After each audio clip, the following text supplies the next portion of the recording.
La, la amnesia es una condición en que una persona pierde la memoria, no recuerda pues algunos acontecimientos o alguna época de su vida.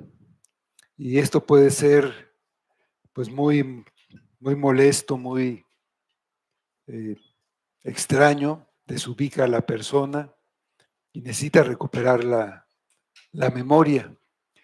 Y eventualmente eso ocurre, a veces puede ser definitiva, pero nuestros recuerdos son importantes, acordarnos es importante.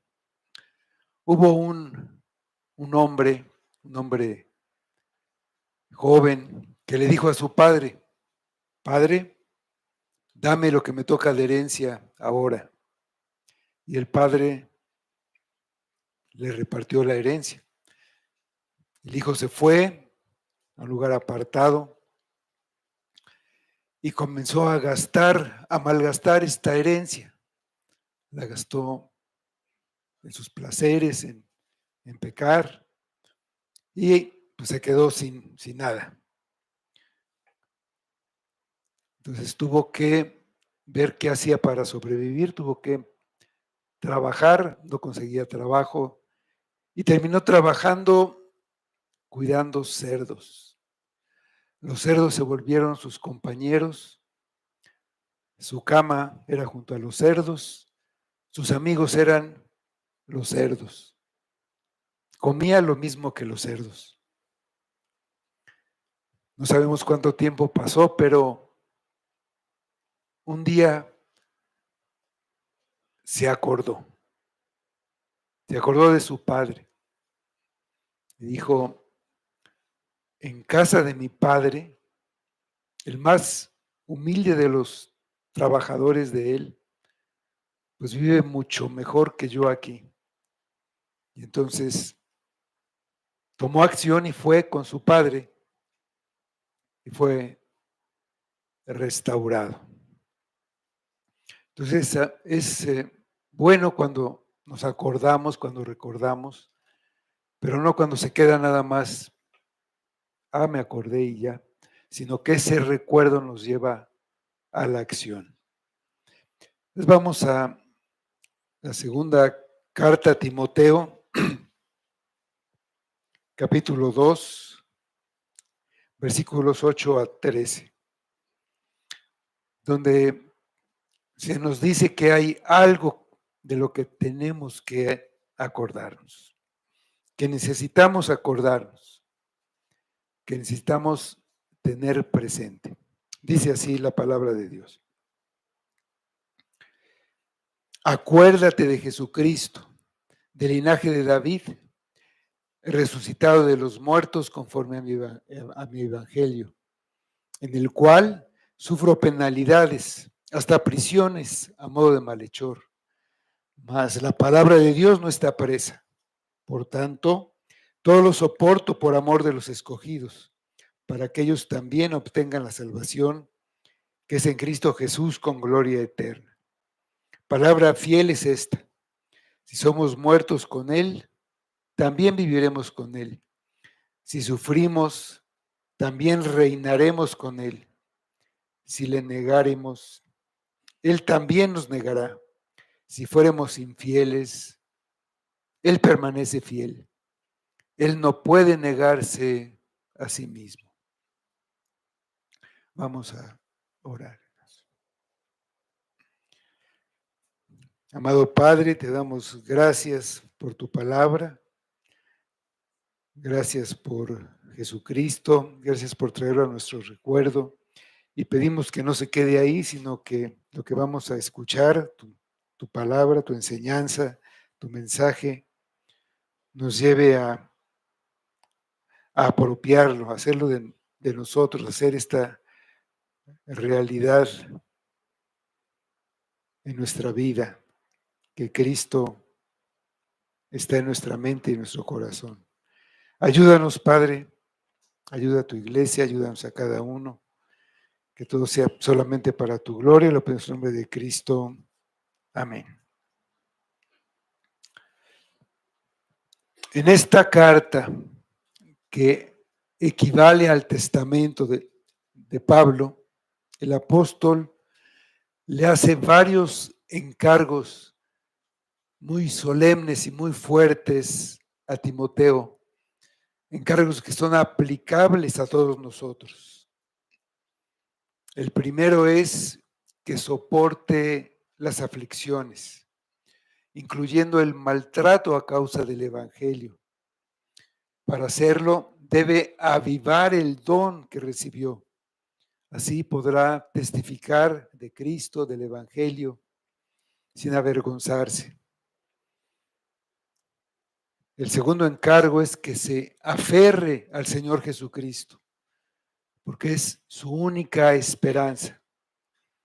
En un mundo lleno de falsas enseñanzas y de maldad, él debe retener la forma de las sanas palabras, debe retener el buen depósito que ha recibido, retener sin abandonar como lo hacen muchos. Él debe mantenerse firme, siguiendo el ejemplo de los que son fieles. También le encarga que se fortalezca en el Señor Jesucristo. La fuente de la fortaleza es la gracia del Señor. Se necesita de esa fortaleza para no volver atrás. Él no puede considerar renunciar al ministerio porque Dios es el que lo llamó, y abandonar el ministerio por las dificultades que se presentan en la vida cristiana es darle la espalda a Dios. El llamado es a la fidelidad, y Pablo le da 4 ejemplos de una vida cristiana devota y sincero y que Timoteo debe seguir. Debe ser un maestro instruyendo y enseñando la palabra, asegurándose de lo que él recibió se transmita a las generaciones venideras. Debe ser como un buen soldado. Timoteo debe seguir adelante, debe seguir avanzando, pase lo que pase. Totalmente devoto al Dios que lo ha enlistado para la guerra. Como atleta, debía cumplir su ministerio de acuerdo a las reglas de obediencia descritas en las Escrituras. Y como agricultor, debe trabajar incansablemente por la promoción del Evangelio. Su trabajo sería recompensado al debido tiempo, cuando llegara el tiempo de la cosecha. Y aquí tenemos una lección general.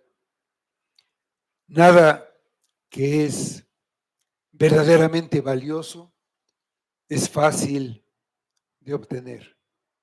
Las cosas que valen la pena cuestan trabajo.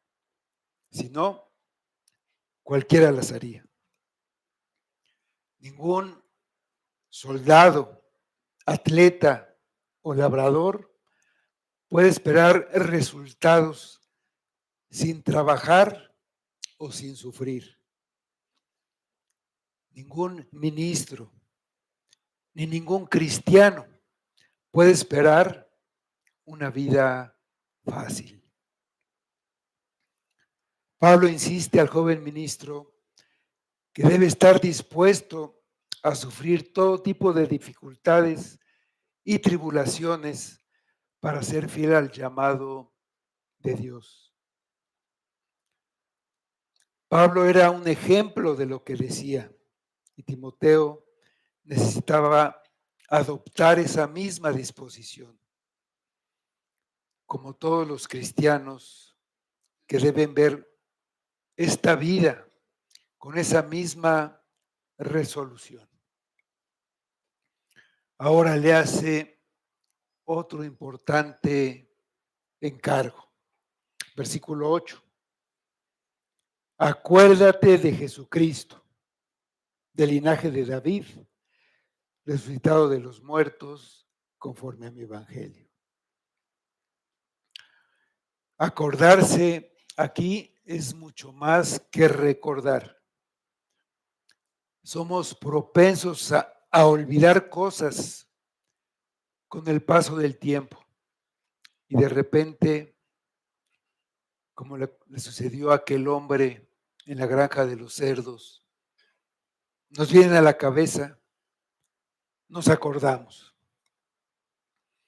Pero te puedes acordar de muchas cosas sin que pase nada en tu vida. Sobre todo si estas cosas no están conectadas al presente. Pero es muy diferente si te acuerdas de algo y lo tienes presente.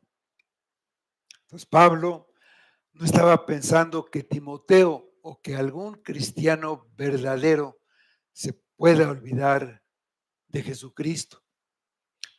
Tampoco que se olvidara de que es descendiente de David o de que fue, más bien que él resucitó de los muertos.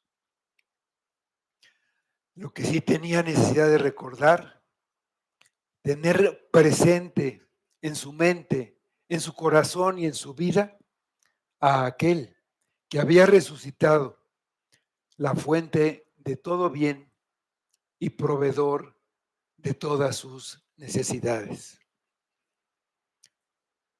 No es suficiente pensar, bueno, sí, recuerdo, eso es verdad, así sucedió, fue así y así. Lo he leído tantas veces en los evangelios. No, hay que tenerlo presente. Debe ser una realidad en tu vida de hoy.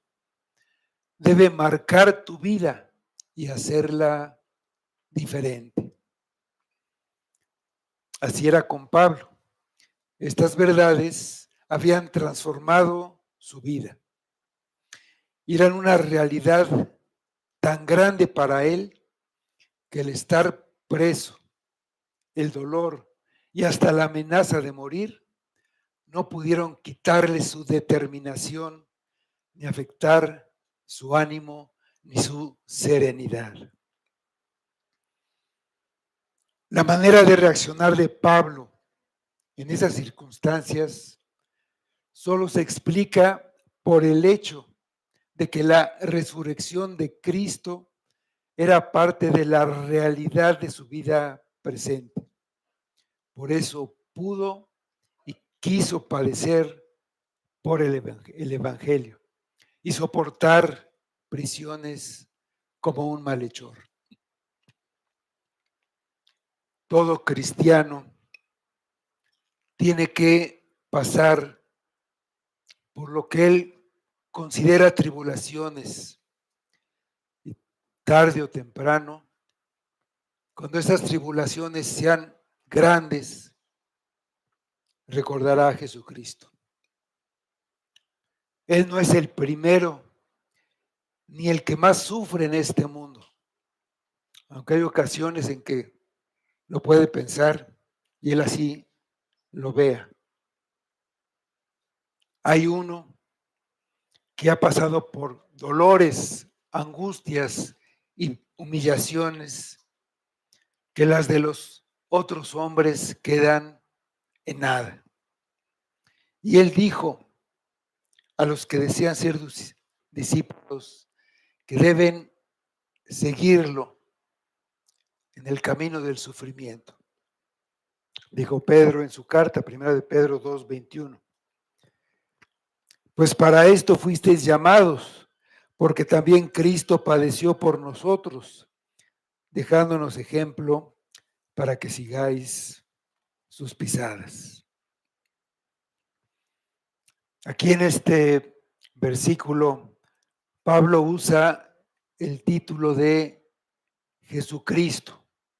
A lo largo de la carta lo ha llamado varias veces Cristo Jesús. No hay diferencia en el significado, pero ahora aquí Él quiere resaltar que Jesús es el ungido de Dios, es decir, que es el Mesías. Mesías es la palabra hebrea, Cristo la palabra griega, y es lo que significa Cristo, el ungido. Entonces Jesucristo une las palabras Jesús y Cristo. Y es así como se usa muchas veces. Cristo simplemente. Cristo nos redimió de la maldición de la ley, escribió Pablo a los Gálatas. Dios lo hizo Señor y Cristo por su obediencia hasta la muerte y muerte de cruz. Que recuerde que es del linaje de David, es para que tenga presente que Jesucristo es el Rey que gobierna todo y es el Rey al que sirve y es el Rey que lo llamó.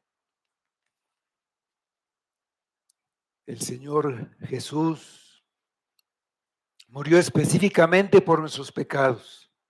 Se convirtió en el Cordero del sacrificio para llevarnos a Dios. El hecho que haya resucitado de los muertos indica que su muerte fue aceptada por el Padre como un sacrificio completo y suficiente. Murió. Su muerte fue en lugar de la muerte del pecador y fue suficiente. La justicia fue satisfecha. Se cumplió con el castigo por los pecados. La justicia ya no tiene nada que demandar, ya no puede exigir más pago. Resucitó venciendo a Satanás, a la muerte y al pecado. Resucitó de los muertos. Jesucristo vive. Resucitó y venció a la muerte. La muerte ya no tiene poder, ya no tiene potestad. Reina sobre ella y permanece para siempre. Él está sentado a la derecha del Padre como heredero legítimo del reino de David. Él es el verdadero rey del Israel de Dios. El consuelo para nosotros está sobreentendido en lo que dice Pablo. Timoteo, si tú y yo y todos los creyentes han muerto con él, también viviremos con él. Si sufrimos, también reinaremos con él, como dice ahí en el versículo 11. No puede haber mayor motivación para el servicio fiel a Cristo que tener presente que estamos sirviendo a aquel que conquistó a la muerte por nosotros. Su reinado es interminable y sus súbditos disfrutarán de él, de su reino, para siempre. Esta descripción de Jesucristo como el que reina y vive para siempre corresponde a mi evangelio, dice Pablo. Lo llama mi evangelio porque él lo recibió directamente de Jesucristo, no por medio de ningún hombre. Gálatas 1:12, escribió Pablo. Mas os hago saber, hermanos, que el evangelio anunciado por mí no es según hombre, pues yo ni lo recibí ni lo aprendí de hombre alguno, sino por revelación de Jesucristo. El evangelio le pertenecía a Pablo en el sentido que era el evangelio que predicaba y le pertenecía porque era el evangelio que él creía. Era su evangelio y también debería ser nuestro evangelio. Dice el versículo 9, en el cual sufro penalidades, hasta prisiones, a modo de malhechor, mas la palabra de Dios no está presa. Pablo estaba sufriendo por causa del evangelio. Estaba soportando la infamia de llevar las cadenas a modo de malhechor, aunque Pablo era un hombre inocente. Los cristianos eran vistos como criminales por no seguir las leyes de adoración al emperador romano y por no participar en la adoración de los ídolos en sus comunidades. Fueron acusados falsamente de incendiar Roma y Pablo era tratado como un criminal por seguir a Cristo y por ser el cabecilla de los cristianos. Dios usa para nuestro bien muchas injusticias. No está de acuerdo con ellas, pero trae un bien mayor por medio de injusticias. Si recordamos la vida de José, vendido por sus hermanos, preso durante años en una cárcel sin hacer nada. Todavía más, Cristo crucificado entre dos ladrones, entre dos malhechores, siendo él sin pecado. El Evangelio llevó a Pablo a soportar los sufrimientos y a llevar a cabo su propósito, proclamar la palabra de Dios. Estaba preso porque predicaba la palabra de Dios. Era un enemigo del Estado y los cristianos eran perseguidos. Muchos de ellos serían detenidos, torturados o terminarían en la cárcel y muertos. Pero aún en la cárcel, Pablo era fiel a su llamado y al propósito por el que Dios lo había puesto en esta tierra, predicar el Evangelio. Pablo estaba preso, pero la palabra de Dios no estaba presa. No se trata de ser un mártir o de ser una víctima, sino se trata de que la vida de Cristo se manifieste en tu carne mortal. Colosenses 3:4 dice, cuando Cristo vuestra vida se manifieste, entonces vosotros también seréis manifestados con Él en gloria. Los hombres podían detener a Pablo, pero no podían detener el propósito de Dios. Es más fácil para los enemigos de Dios apagar el sol que detener el evangelio de Cristo. El evangelio seguiría adelante a lo largo de la historia. Las buenas noticias de la salvación de los hombres por medio de Cristo, solo por la gracia, solo por medio de la fe. El evangelio debe contener la obra de Cristo en la redención realizada en su humillación y sufrimiento hasta la muerte. La victoria de Cristo a través de su resurrección y su glorificación. En su exaltación como rey, como el rey de reyes. El mensaje de la cruz, de la muerte del Hijo de Dios por este mundo, nada ni nadie podrá detenerlo hasta que este mundo llegue a su fin. Dios siempre levantará hombres fieles que proclamarán el Evangelio. Que Dios salva al que venga a Él por medio de Cristo. Dice el versículo 10, por tanto, todo lo soporto por amor de los escogidos, para que ellos también obtengan la salvación que es en Cristo Jesús, con gloria eterna.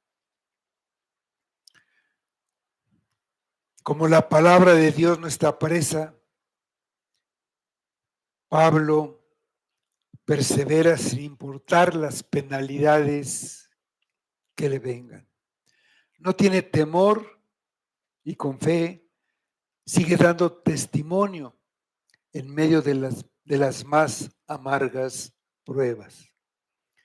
Y todo esto por amor a los escogidos, para que ellos también obtengan la salvación.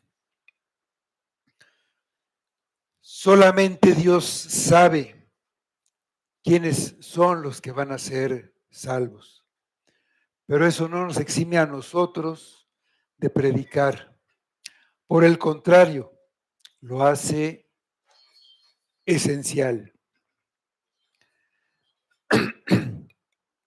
Si la gente ha de ser salva, será por medio de aquellos que les prediquen el Evangelio, aquellos vasos vacíos de sí mismos que Dios puede usar. Dice Romanos 10, 14.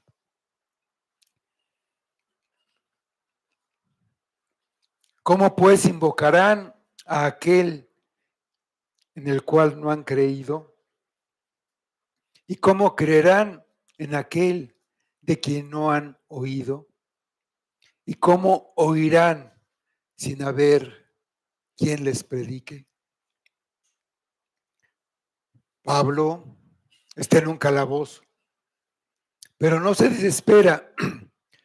Sabe que la palabra de Dios no está detenida.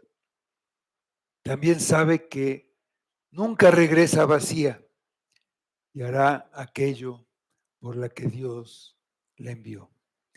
Triunfará en las vidas y los destinos de los elegidos.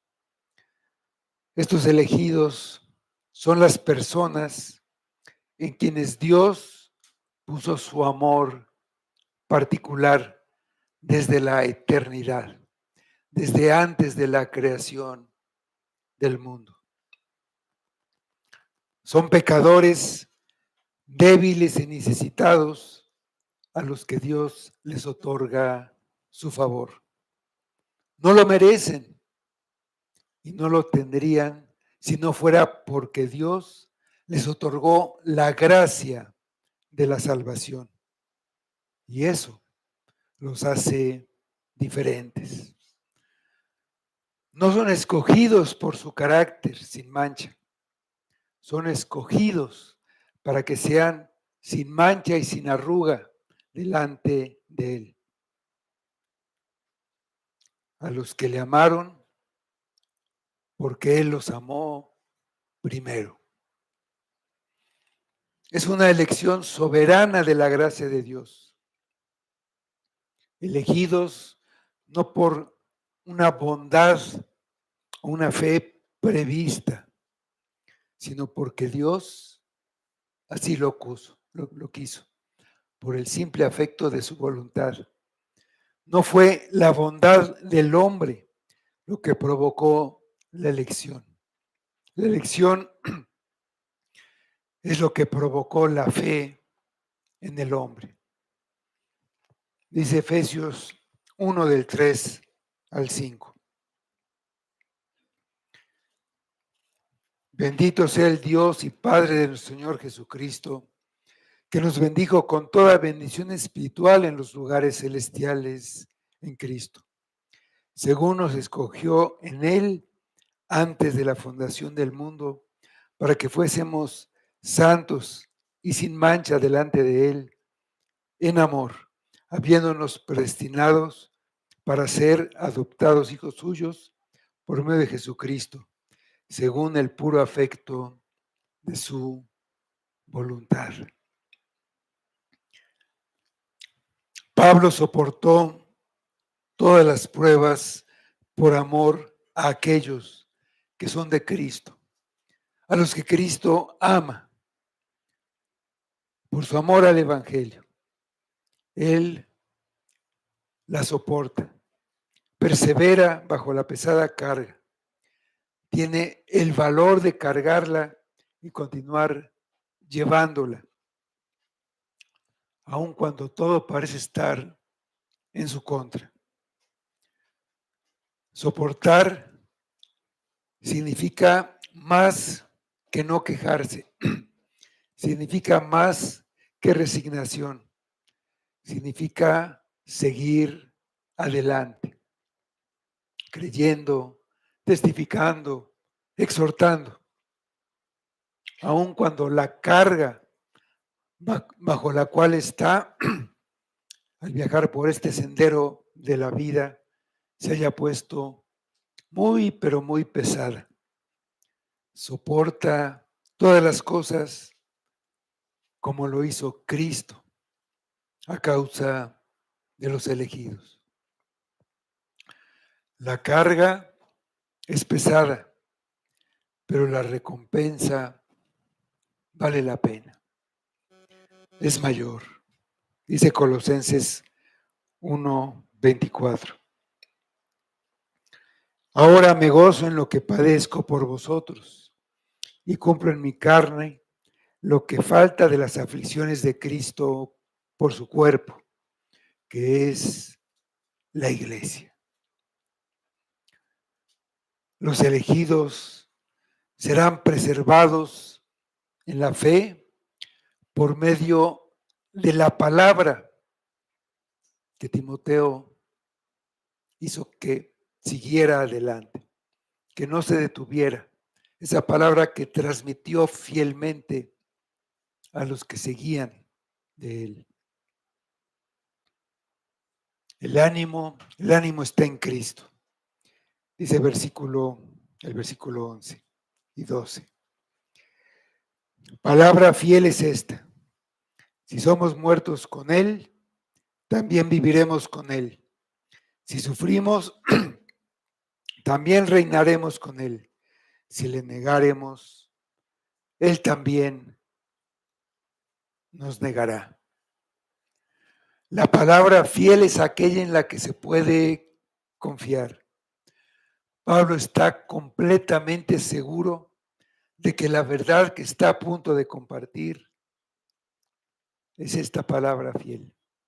La palabra fiel, esta frase, Pablo la usa cuando quiere que lo que va a decir sea considerado como muy, muy importante.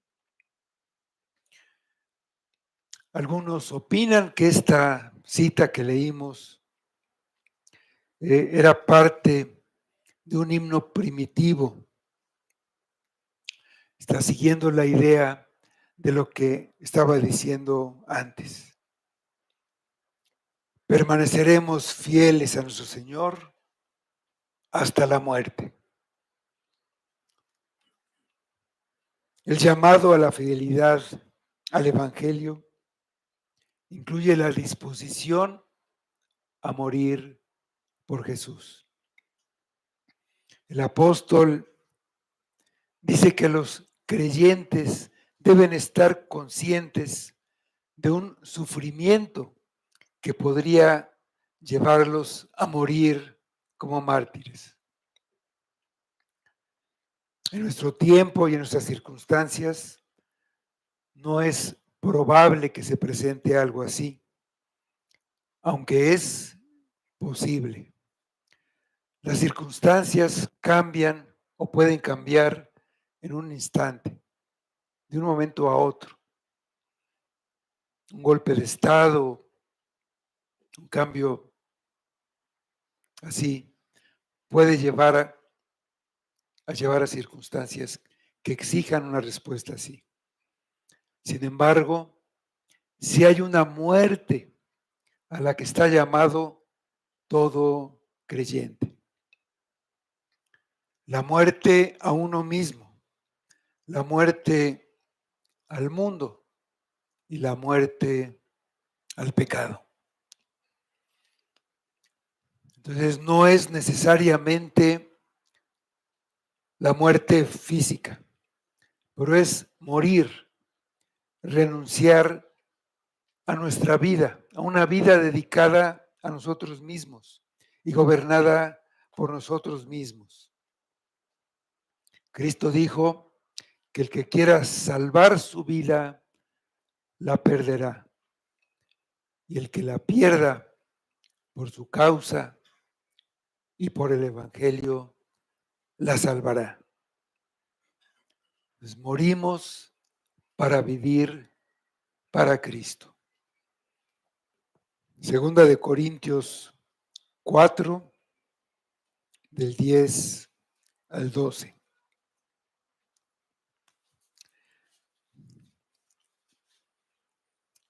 Llevando en el cuerpo siempre por todas partes la muerte del Señor Jesús, para que también la vida de Jesús se manifieste en nuestros cuerpos. Porque nosotros que vivimos, siempre estamos entregados a muerte por causa de Jesús, para que también la vida de Jesús se manifieste en nuestra carne mortal. De manera que la muerte actúa en nosotros y en vosotros la vida. Si rehuimos la muerte, tampoco veremos la vida. Nuestra parte aquí en la tierra es una vida de morir para vivir. Esto implica sufrimiento. Y si queremos participar de los sufrimientos, el camino a la vida es la muerte y el camino a la gloria es el sufrimiento. Cuando decimos vivir sacrificándonos, teniendo presente a Jesucristo, tenemos la garantía de que también viviremos con Él durante el tiempo que dure nuestro peregrinar en este mundo, pero además durante toda la eternidad. Si sufrimos, también reinaremos con Él. En la Biblia de las Américas se traduce: si perseveramos, también reinaremos con Él. En la versión internacional dice: si resistimos, también reinaremos con Él. La palabra en el original significa permanecer, resistir, soportar. La salvación se compara constantemente con una carrera. Y una carrera se debe correr en su totalidad. Si yo corro en la carrera de 100 metros, 99 metros, no la completé. Es imposible que gane. Se debe correr completa. Completar la carrera asegura al atleta la posibilidad de recibir el premio. Aquí tenemos ese mismo sentido. Pablo comienza este versículo entonces con las palabras: si perseveramos. Sabemos que nuestro Dios nos ha llamado y nos traerá salvos y sanos a casa. Y sin embargo, tenemos la tarea de perseverar hasta el final. Tenemos la tarea de completar la carrera cristiana.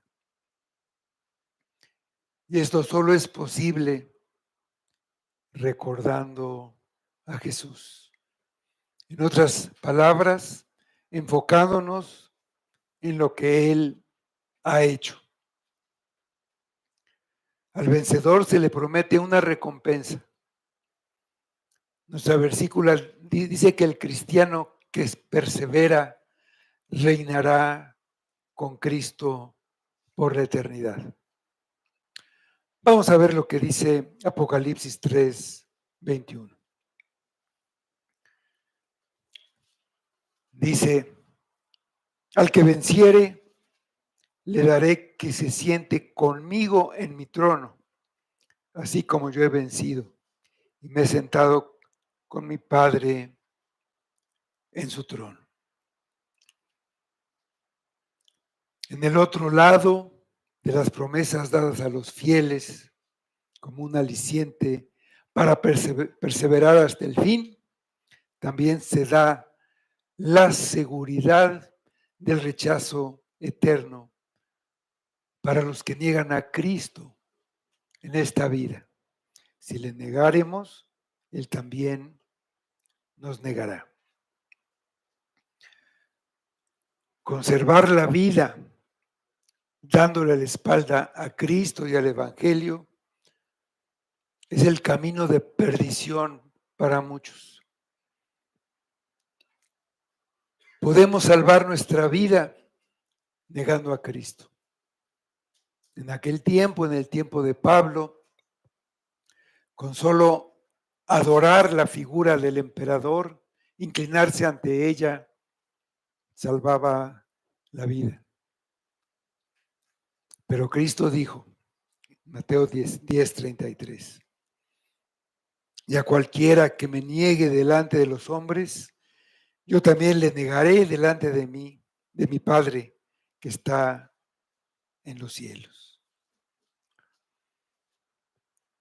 En lugar de Jesucristo como centro de su vida, este grupo es amante de este mundo. Cuando se vean presionados a sufrir por la causa del Evangelio de Cristo y de los elegidos de Dios, este grupo preferirá negar su confesión. Negar a Cristo es ser infiel. Si no permites que Cristo sea el Señor de tu vida, no solo de palabra, sino de hecho, negándole la obediencia y el derecho que tiene sobre tu vida, Él te negará a ti. La vida de Cristo es tu vida, la perderás. Y la vida cristiana, con todas sus promesas, no tendrá ningún valor. Y Él te negará delante del Padre en el día del juicio. Perderás la bendición eterna. Lo que dices creer no tendrá ningún valor. Si nuestro tesoro está en este mundo, perderemos todo lo que tiene valor eterno.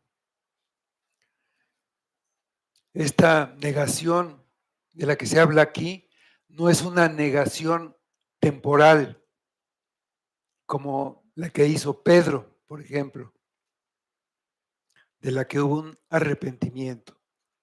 Es una negación definitiva que se refleja en cómo se vive, abandonando a Cristo y al Evangelio.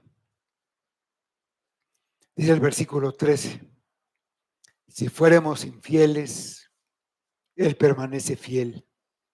Él no puede negarse a sí mismo. La fidelidad de Cristo es a todo lo que Él ha dicho, a sus promesas, pero también a sus amenazas.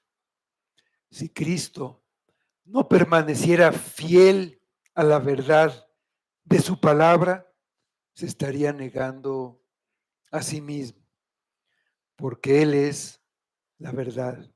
La verdad entonces dejaría de ser la verdad. Para Él es imposible negarse a sí mismo.